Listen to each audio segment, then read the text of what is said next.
So we just recently went over Transformers issue 13.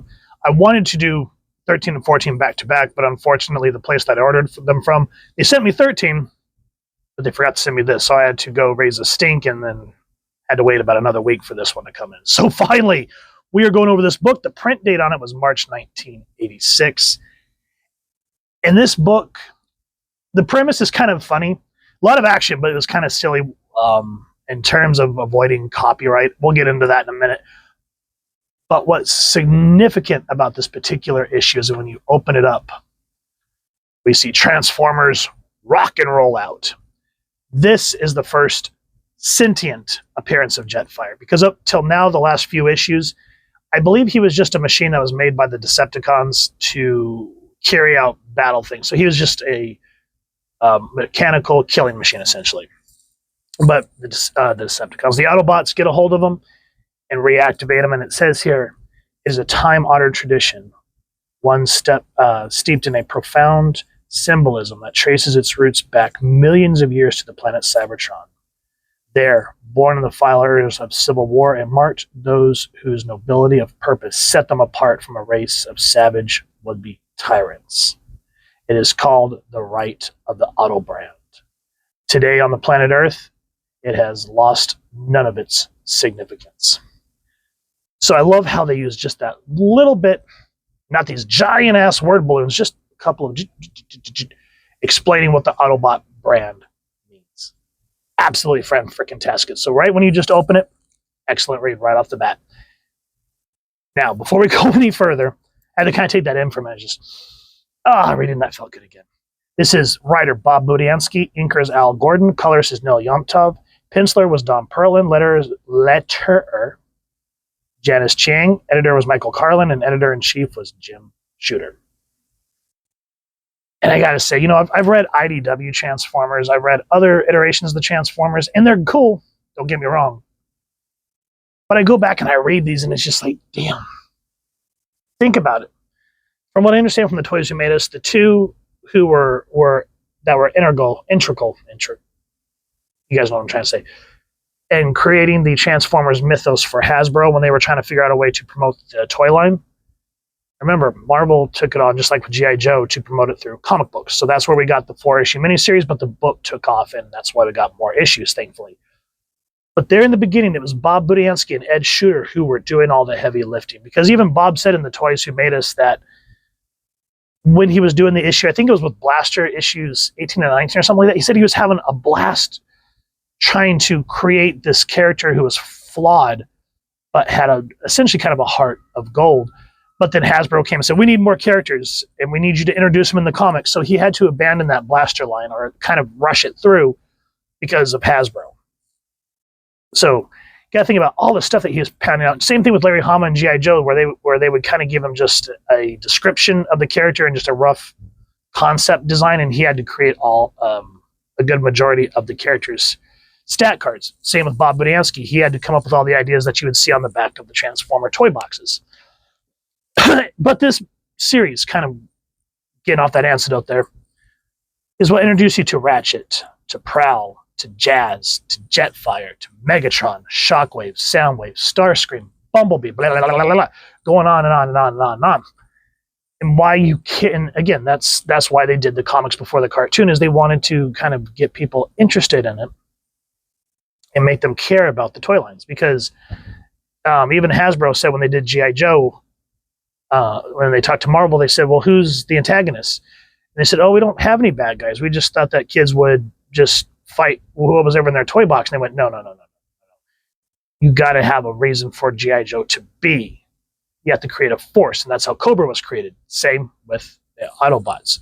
Okay, we got the Autobots, but what's their purpose? And that's whenever you're creating a character or anything like this, or a mythos, why do we care that we have these heroes? The threat of the Decepticons, the threat of the Brotherhood of Evil Mutants, the threat of whatever. Stuff like that. Now with that little antidote out of the way, who wants to see Cap starring in a Broadway show? Just kidding. One thing I love about getting these old books is the old ads. Just ridiculously fun.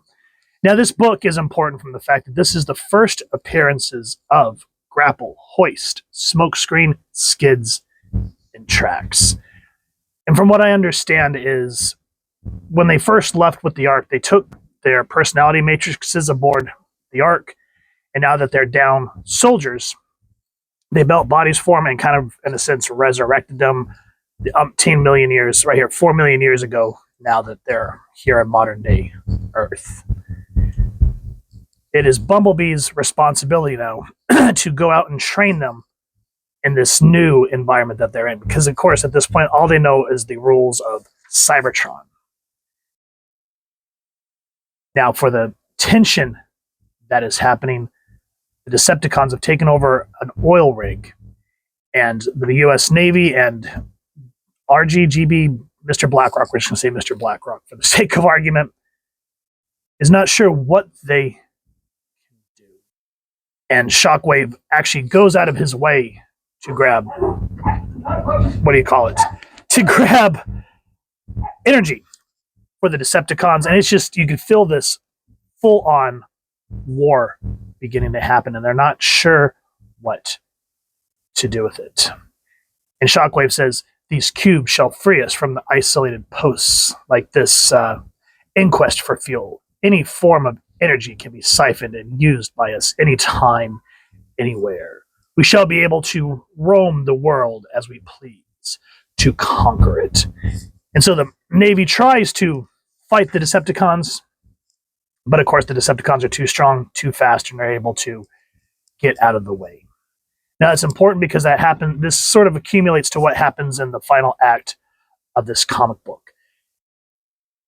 And these new Autobots are not sure how to take this new form of having to hide.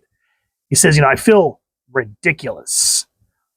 I mean, the other person says, well, I can't wait to meet some natives. And they actually have like human, holograms, I guess, in a sense, so it doesn't look odd, cars driving themselves. And they pull up for gas, and what's cool is he said Mr. Blackrock found a way to convert gasoline for us so that it turns into energon. He goes, there's a concert? Yeah, biggest one in years, 80,000 people, rain or shine. You know what they say, the show must go on. How do you talk without your mouth moving?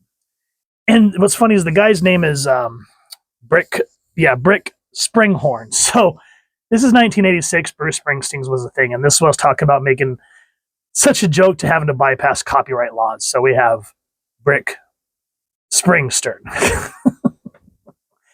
And then Bumblebee fills up all these cars, and it's only $82.40 for 4 cars, or 1, 2, 3, 5 cars. Yeah, don't we wish that was the case? So while all this is happening, the Autobots decide to check out this concert. And these new Autobots, they're not sure how they feel about this. They said, we should be in the show. And before that, they blow through the toll booth, and Bumblebee says we must be more careful. Again, we violated Optimus's orders and failed to heed the humans' signs. Apparently, a fee was requested to enter the parking lot. But why would anyone pay to sit here when the concert's in there? You forget, concerts are for humans. Cars are not allowed in. Tracks, your orders are to just observe and wait. So he's looking at it as he can't believe that machines are second-class citizens.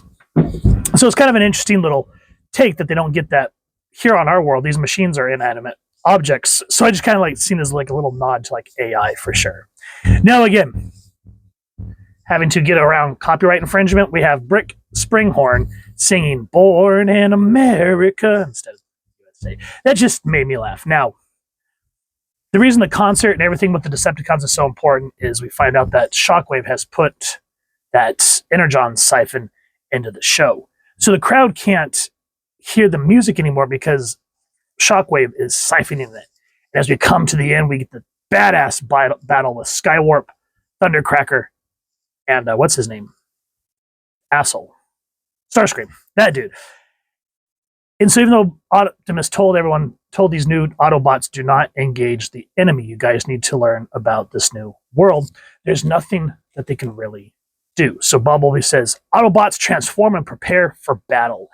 And that's what I liked about this comic series, is it really did focus on Bumblebee a lot, and it shows how much he's grown from the first time that we were introduced to him.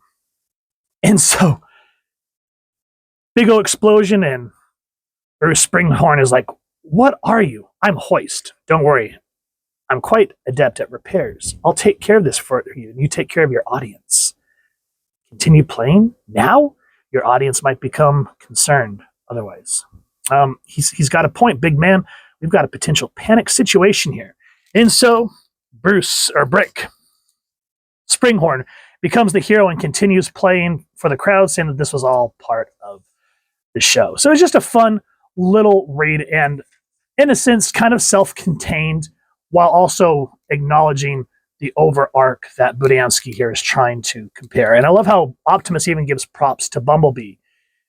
He says, "I know, I apologize. I'm prepared to accept whatever reprimand you deem appropriate." And Optimus says, "Those were impressive odds you beat, and your loyalty has always been unwavering. I suppose you did what you thought you had to do was right."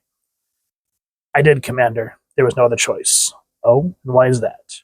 "Well, if there's one thing that I've learned from all this mission, above all else, it's that they're here on Earth, rain or shine, the show must go on." So it's just a fun little semi-self-contained comic. Artwork, again, is absolutely fantastic, while also still acknowledging that there's this major thing happening with the Decepticons trying to take as much energy as they can so they can continue their conquest of Earth. The U.S. government becoming very concerned about all these organic robots wanting to pilfer the Earth. And it just makes you want to have more. But in the midst of all that, again, they were able to take a moment and have just a little bit of a fun and copyright-free fun, should I say. So Transformers number 14. I really did enjoy this comic book. As I said, old school artwork, old school comic storytelling, just made this for an overall fun read. So if you've enjoyed what you've seen, please first and foremost support your local comic shop or wherever it is to get your action figures and grab this issue and all of them if you can get your hands on them. I believe IDW said that they're going to continue to reprint the old Marvel comics. They did issue one, which we went over, so I'll leave a card up here so you guys can check it out. And I think I don't know how far they said they're going to go, but they said that they were going to continue reprinting those. So if you can't get a hold of the originals, grab those. Now, if you've enjoyed this review, really would appreciate if you take a moment to like, share, and subscribe. Helps the channel more than you could possibly know. And if you don't mind hitting that fancy little Autobot bell next to subscribe, that was I get to upload content. You guys get notified. Come to the channel. And I love talking with y'all and hearing your thoughts and feedback down in the comments or the socials, which I'll make sure that the links down in the description. So with all that said, hope you all continue to have an absolutely amazing day reading, and happy hunting, everyone.